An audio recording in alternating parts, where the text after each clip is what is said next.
everybody, it's your Sam and I'm here with another video.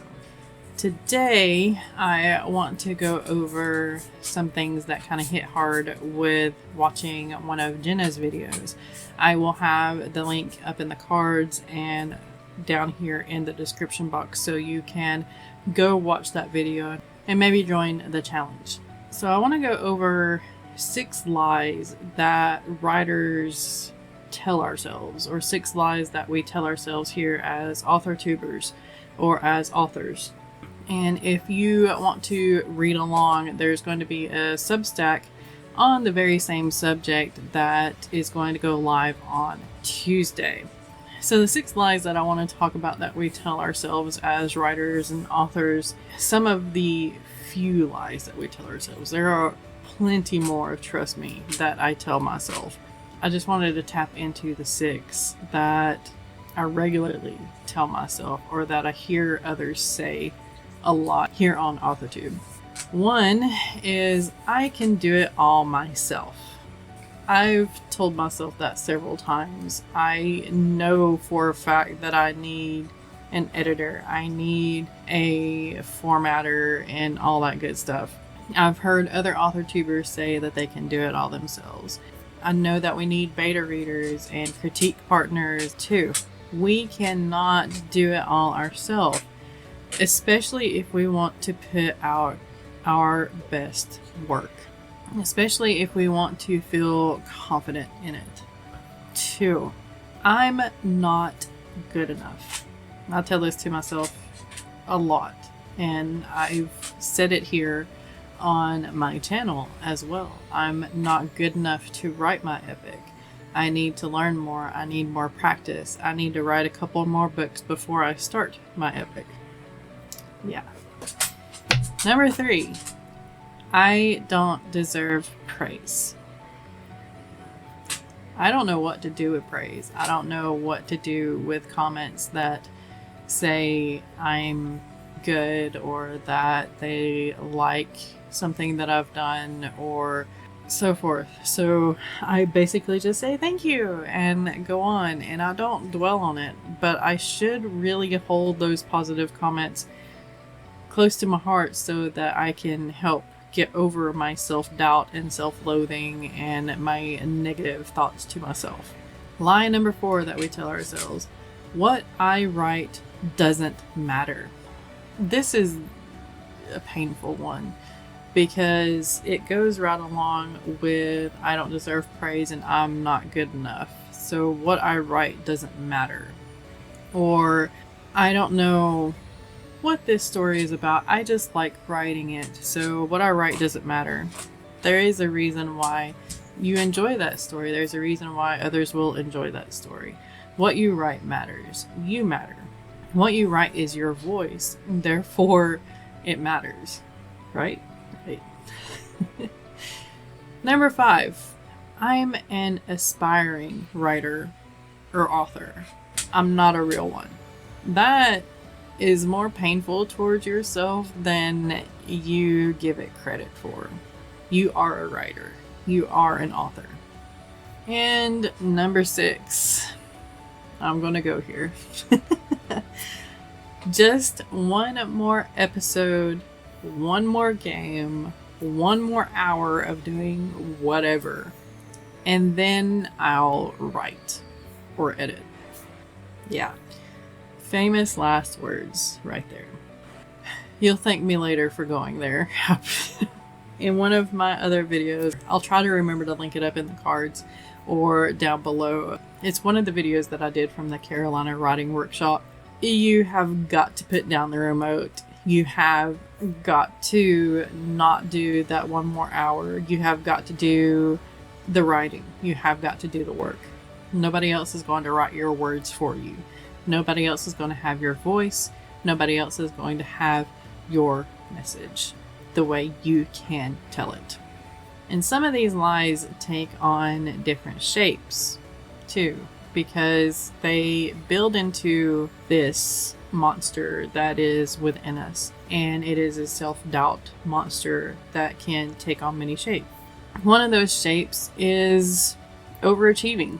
There were a few months last year and the year before that where I was an overachiever. I did all the things. I wrote 100,000 words within 60 days. I wrote an entire book within 30 days. I did all of the YouTube. I did all of the social media. I did everything. And that was probably because I was fighting the self-loathing and the self-doubt. It was a distraction from my mental health and my emotional state. Another way that these lies can manifest in your life is that you are self-handicapping. This can be that I can't write for hours because I'll start to hurt. My back will start to hurt. My butt will start to hurt. My hands will start to hurt. The carpal tunnel will flare up, or arthritis will flare up. And while that is true, you can write for hours on a day as long as you take breaks. Do the Pomodoro tactic. Do 25 minutes of writing, get up, stretch, go back down to 25 more minutes of writing. You can mitigate the pain just as long as you write and get back to writing. Make sure to take breaks. Another excuse that you might have that I've even used is I've got to take the dogs out. I've got to play with them. I've got to make sure that their energy gets out. And yeah, you need to take care of your animals, but you don't need to sit with them at your feet in the middle of a yard when you can be sitting at your desk with them at your feet, still working, still spending time with them, still reaching down and petting them and making sure that they're loved. You need to take them out to potty, you need to take a walk and all that good stuff. Make sure that they're getting exercise and you're getting exercise too, but it doesn't need to be like 5 times a day to where they're like frothing at the mouth and you're worried that they're going to have a heart attack. You need to write. Another thing is you need to clean the house. Sure, that's great and good. We all need to clean our house. We all need to do laundry. It's a never-ending battle. But you also need to write too. So yeah, self-handicapping is a way that these lies can manifest. A third way that these lies can manifest, which we all have at some point in time probably, is imposter syndrome. Especially the lies of I'm not good enough, or I don't have anything worth writing, or I just need more practice before I can write a book. My work sucks. No one will want this. I'm just writing for me. Yeah. Imposter syndrome is a beast, and those lies that you tell yourself build on the imposter syndrome and make it worse. And you stop your creativity. You get burnt out. You get writer's block. And it just builds and builds and builds from there. So how do you get through that? How do you overcome that? How do you get back to being creative? Again, we've all seen all these videos of overcoming self-doubt and imposter syndrome and all that stuff. I've done several too. But sometimes you just need to revisit it. Sometimes you need that reminder. Sometimes there's something new that you found that helps. And hopefully there's something here that just clicks with you and it'll help you. One way you can overcome self-doubt is growth. Study yourself. See the potential that you have. Plan goals and steps towards gaining that potential, to gaining that goal, to gaining your prize. The first way that you can do that is admitting that you have a problem, seeing that you have a problem, because if you don't see that you have a problem, then you don't have anything to fix. So you need to fix it. And you need to grow towards being a better person, being a better writer, being a better YouTuber, being a better everything. And you have to keep learning. You have to keep honing your craft. And while that may seem like a lot, and while that may seem overwhelming, it also helps you to gain confidence, to gain a positive outlook on your own work and yourself. So continue to grow, continue to learn, continue to write, Continue to edit. The more you do, the more practice you get in, the better you will become. Second one to help you overcome the negative thoughts and the self-loathing and the self-doubt and imposter syndrome is to change the negative thoughts, the negative feelings into something positive. This is one of the most difficult practices that you can try to achieve. It's hard to catch yourself being negative to yourself because you're the one doing it and you're not necessarily on the outside looking in of yourself. If you are, congrats on astral projection. But just try to realize what you're doing when you're doing it and try to turn those negatives into positives. So when you're saying, I can do it all myself, turn it into, even Einstein needed help and I'm way easier to work with than Einstein. That's kind of a positive, but it can be better. Maybe asking for help is not a failure, it's making sure that I'm the best that I can be. It will make my life easier. Change the negative of I'm not good enough to I am good enough, or I am enough, or I am growing into the person that I need to be so that I can be enough. If you can't make yourself believe that you are not, go to the middle ground where it is still a positive and not a full negative.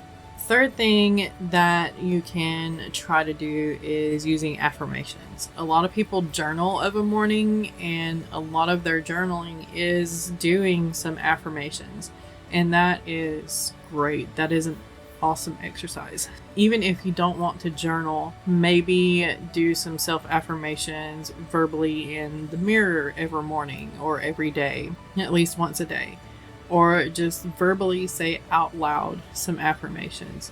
One of them can be, I am enough, or I'm doing enough. Make sure that you put in there, I'm a creative, I'm a writer, I'm an author, I love my work, I am loved, and I can love.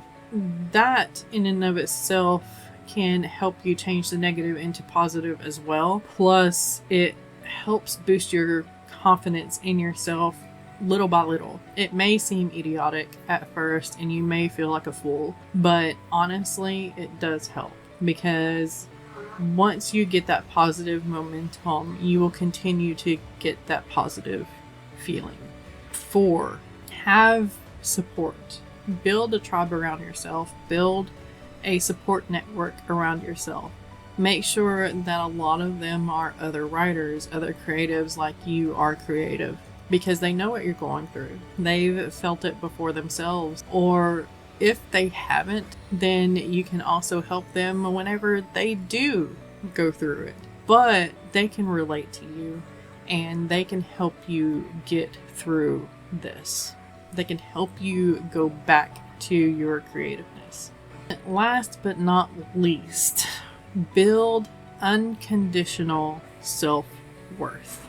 That's a hard one for me to swallow. So yeah, your self-worth should be based on you, what you can do, what you have achieved, what you have done in your life, and you alone. Because basing your self-worth on something that is related to someone else or something else or a condition is not going to be healthy. It's not going to be helpful. It's not going to help you get out of the negative mindset and into a better one. It's not going to help you get from writer's block into writing. So build unconditional self-worth. You can't base your self-worth on the number of likes you get on a video. You can't base your self-worth on the number of comments and stars that you have on your books. You have to base your self-worth on your achievements. You finished a book. You finished editing a book. You have a YouTube channel. You have a voice. You have a dream. You have a book in you that you're going to get out. And that book is going to be your message. It's going to be in your voice. And that in of itself is your self-worth. Other things, your mom, your fur baby mom. You are an amazing gardener. Everything you touch turns into this huge, blooming, beautiful green thing. Yeah, just build your self-worth on yourself, not on something that is conditional. I know that I'm loved, and that love from the people that I know that I'm being loved by is not going to go away. Even when they pass on, it's still going to be right here. I know I'm loved. That's something that's unconditional. I hope that this has helped in some way. I'm still working through these things myself. So if you need somebody to reach out to, if you need somebody to talk to, feel free to reach out to me. All of my social medias are down below. I take DMs on all of them. We can talk here in the comments. We can set up a meeting if you want to, like a virtual meeting or anything that you want to. I'm here for you. I am. I promise. Take care of one another out there. Take care of yourself. Keep writing. Keep being creative. And I will see you next time.